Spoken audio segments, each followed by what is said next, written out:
Hello ನಮಸ್ಕಾರ. ಇವತ್ತು ನಾವು ಬೆಳ್ಳುಳ್ಳಿಯ ಪುಳಿಯೋಗರೆ ಮಾಡೋದು ಹೇಗೆ ಅಂತ ನೋಡೋಣ. ಪ್ರತಿನಿತ್ಯ ನಾವು ಅಡುಗೆಯಲ್ಲಿ ಉಪಯೋಗಿಸುವಂಥ ಈ ಬೆಳ್ಳುಳ್ಳಿ ಅಡುಗೆ ರುಚಿ ಹೆಚ್ಚು ಮಾಡೋದಷ್ಟೇ ಅಲ್ಲದೆ ನಮ್ಮ ಆರೋಗ್ಯವನ್ನು ಕೂಡ ಕಾಪಾಡುತ್ತೆ. ಇದು ನಮ್ಮ ಇಮ್ಯುನಿಟಿನ ಹೆಚ್ಚು ಮಾಡುತ್ತೆ. ಅದ್ರ ಜೊತೆಗೆ ಇದು ಹೈ ಬ್ಲಡ್ ಪ್ರೆಷರ್ ಇರೋರಿಗೆ BP-ಯನ್ನು ಕಂಟ್ರೋಲಲ್ಲಿ ಇಡೋಕೆ ಹೆಲ್ಪ್ ಮಾಡುತ್ತೆ. ಕೊಲೆಸ್ಟ್ರಾಲ್ ಲೆವೆಲ್ನ ಹತೋಟಿಗೆ ತಂದು ಹೃದಯದ ಆರೋಗ್ಯವನ್ನು ಕೂಡ ಕಾಪಾಡುತ್ತೆ. ಇಲ್ಲಿ ನಾನು ತೋರಿಸ್ತಾ ಇರುವಂತಹ ರೆಸಿಪಿ ತುಂಬಾ ಸಿಂಪಲ್ ಆಗಿದೆ. ಇದಕ್ಕೆ ನಾವು ನೀರು ಉಪಯೋಗಿಸೋದಿಲ್ಲ.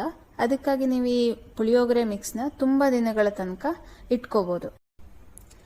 ಈ ರೆಸಿಪಿ ಮಾಡೋಕೆ ನಾನು ಇಲ್ಲಿ ಬೆಳ್ಳುಳ್ಳಿ, ಅಚ್ಚ ಖಾರದ ಪುಡಿ, ಉಪ್ಪು ಮತ್ತೆ ಹುಳಿಗೆ ನೀವು ಆಮ್ಚೂರ್ ಪೌಡರ್ನ ತಗೋಬಹುದು. ನಾನಿಲ್ಲಿ ವಾಟೆಕಾಯಿ ಹುಳಿ ಅಂತ ನಮ್ಮ ಕಡೆ ಸಿಗತ್ತೆ, ಅದನ್ನ ತಗೊಂಡಿದ್ದೀನಿ. ಅದ್ರ ಜೊತೆಗೆ ಒಗ್ಗರಣೆಗೆ ಅಂತ ಉದ್ದಿನ ಬೇಳೆ, ಕರಿಬೇವು, ಸಾಸಿವೆ ಮತ್ತೆ ಇಂಗು, ಅರಿಶಿನ ತಗೊಂಡಿದ್ದೀನಿ.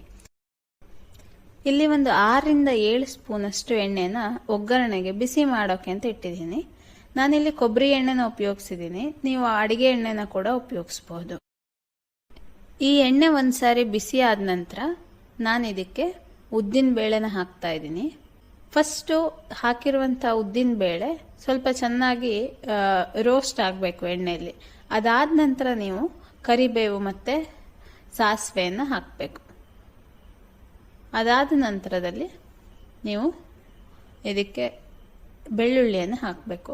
ಇದೇ ಆರ್ಡರಲ್ಲಿ ಹಾಕಬೇಕು, ಇಲ್ಲ ಅಂದರೆ ಉದ್ದಿನ ಬೇಳೆ ಬೇಯೋಕೆ ಸ್ವಲ್ಪ ಜಾಸ್ತಿ ಟೈಮ್ ತಗೊಳತ್ತೆ. ನೀವು ಸಾಸಿವೆನ ಮುಂಚೆ ಹಾಕಿದ್ರೆ ಸಾಸಿವೆ ಹೊತ್ತೋಗಿರತ್ತೆ. ಇಲ್ಲಿ ನೋಡಿ, ಈಗ ಬೆಳ್ಳುಳ್ಳಿ ಗೋಲ್ಡನ್ ಬ್ರೌನ್ ಕಲರಿಗೆ ಬಂದಿದೆ. ಈಗ ನೀವು ಸ್ಟವ್ನ ಆಫ್ ಮಾಡಬೇಕು. ಇದಾದ ನಂತರ ಇದಕ್ಕೆ ನೀವು ಅಚ್ಚ ಖಾರದ ಪುಡಿಯನ್ನು ಹಾಕಬೇಕು. ಒಲೆಯನ್ನ ಆನ್ ಇಟ್ಟು ನೀವು ಮೆಣಸಿನ ಪುಡಿನ ಹಾಕೋದ್ರಿಂದ ಅದು ಸೀದೋಗಂತ ಸಾಧ್ಯತೆಗಳಿರುತ್ತೆ. ಅದಕ್ಕೆ ನೀವು ಫಸ್ಟ್ ಸ್ಟವ್ ಆಫ್ ಮಾಡಬೇಕು. ಅದಾದ ನಂತರ ನೀವು ಅದಕ್ಕೆ ಮೆಣಸಿನ ಪುಡಿ ಮತ್ತೆ ಹುಳಿ ಪುಡಿ, ಉಪ್ಪು, ಅರಿಶಿನ ಪುಡಿ, ಇಂಗು ಇದನ್ನೆಲ್ಲ ಹಾಕಿ ಚೆನ್ನಾಗಿ ಮಿಕ್ಸ್ ಮಾಡಬೇಕು.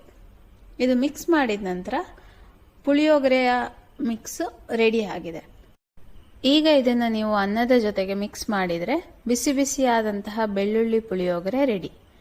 ನಿಮಗೆ ನಮ್ಮ ಕಂಟೆಂಟ್ ಇಷ್ಟ ಆಗಿದ್ದಲ್ಲಿ ದಯವಿಟ್ಟು ನಮ್ಮ ಚಾನಲ್ನ ಸಬ್ಸ್ಕ್ರೈಬ್ ಮಾಡಿ ಮತ್ತು ಲೈಕ್ ಮಾಡಿ. ನಮ್ಮ ವಿಡಿಯೋಗಳು ನಿಮಗೆ ಡೈರೆಕ್ಟ್ ಆಗಿ ತಲುಪಬೇಕು ಅಂದರೆ ನೀವು ಪಕ್ಕದಲ್ಲೇ ಇರುವಂತಹ ಬೆಲ್ ಐಕನ್ನ ಕೂಡ ಪ್ರೆಸ್ ಮಾಡಿ. ಇದರಿಂದ ನಮ್ಮ ಕಂಟೆಂಟ್ ನಿಮಗೆ ಡೈರೆಕ್ಟ್ ಆಗಿ ತಲುಪುತ್ತೆ. Thank you.